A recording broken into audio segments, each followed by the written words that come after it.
How would you feel if you saw the so-called world's greatest hero kill your entire family? Look, I know, what a way to start a video. But that's what Invincible is cooking right now. And we got a glimpse of that when we meet this D1 CRASHOUT. Now, I know most videos label the D1 CRASHOUT as the guy who's irrational, the loose end, the one that wears black Air Forces and hits himself with a happy smile when in a fight. And that's exactly who this man is. But hear me out though, his CRASHOUT is reasonable. So here we meet Scott, a wholesome guy who loves his sister and adores his amazing niece. They're chilling at a park, celebrating her 10th birthday, and the day is going great. He tells his sister he's gonna stop by Starbucks, grab some coffee, and head back. Life is peaceful. Just look at this man's face right here. He's seeing rainbows that don't even exist. In his mind, birds are chirping, flying through the neighborhood. Until he actually sees something flying. Two people, in fact. The most dangerous man on the planet. And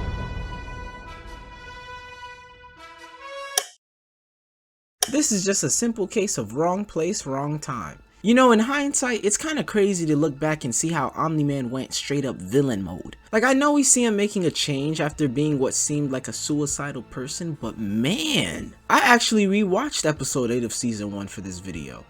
And he was genuinely a psychopath. Mentally dismantling his own son the moment he realized Mark was beyond convincing. As if punching him hard enough to kill hundreds in a second wasn't horrific enough. This man doubles down, grabbing Mark and using him as a weapon, forcing him to watch helplessly as people died around him.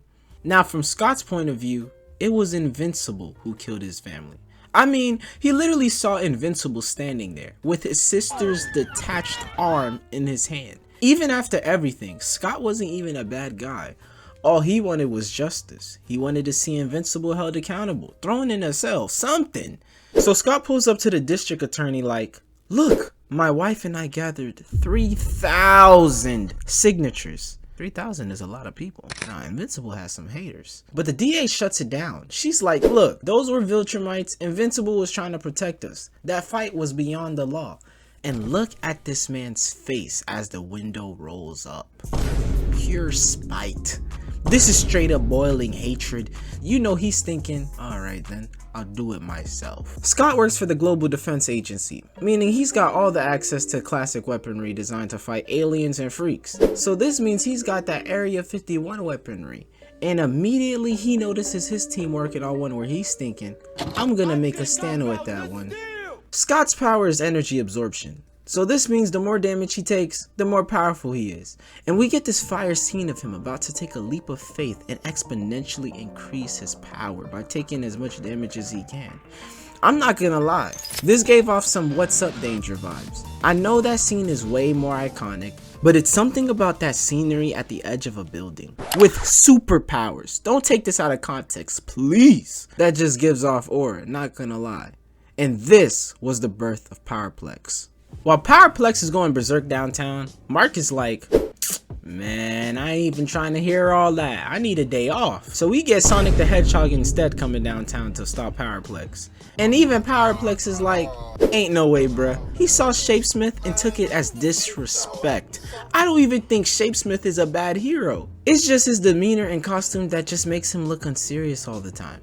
Powerplex makes it clear who he wants though. And with that information, Shapesmith starts trolling the dude.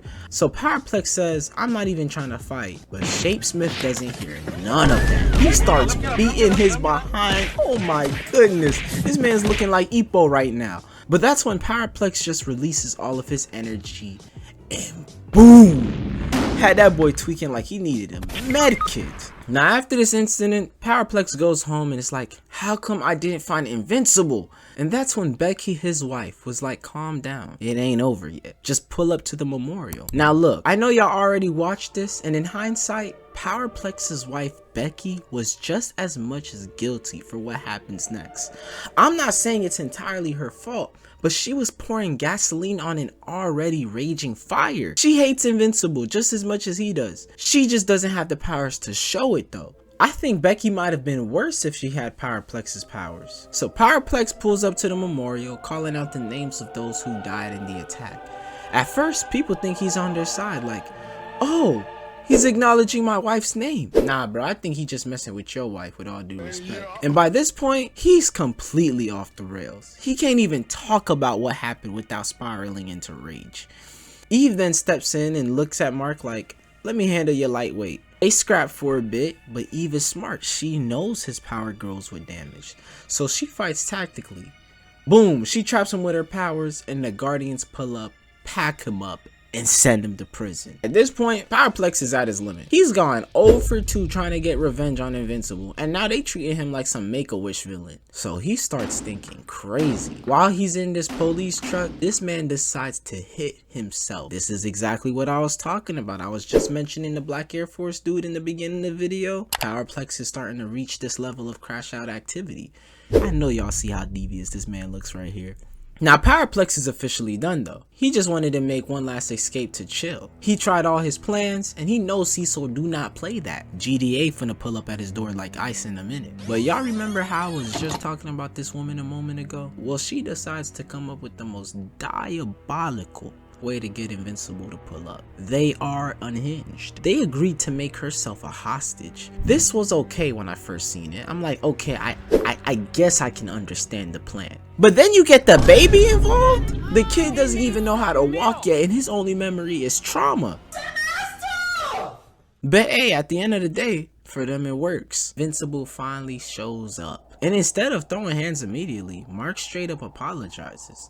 He tries to de-escalate the situation, saying there's no point in hurting people anymore. But I don't know what that did, but this sets him off. Because after this, all that is on Powerplex's mind is Invincible's end. Now my initial question is why Mark won't move this fight somewhere else. If you know 2 people are involved, save them after. But I guess plot has to happen.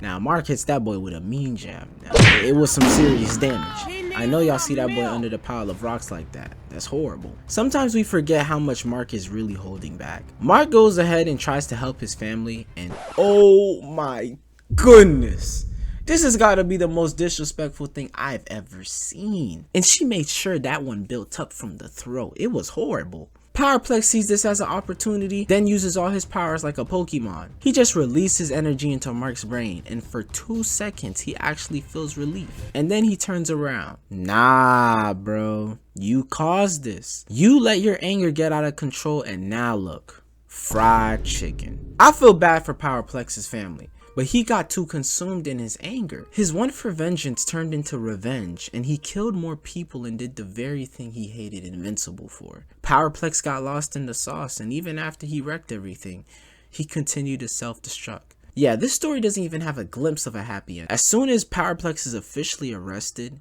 all Powerplex says to this guy is, when I get out, I'm after you. Well, that's the end, y'all. I gotta be honest, Invincible has been cooking, and I heard next week is going to be even crazy. I know y'all seen the end of that episode, but if y'all enjoyed the video, make sure to like the video, subscribe, and yeah, thanks for watching. God bless and peace.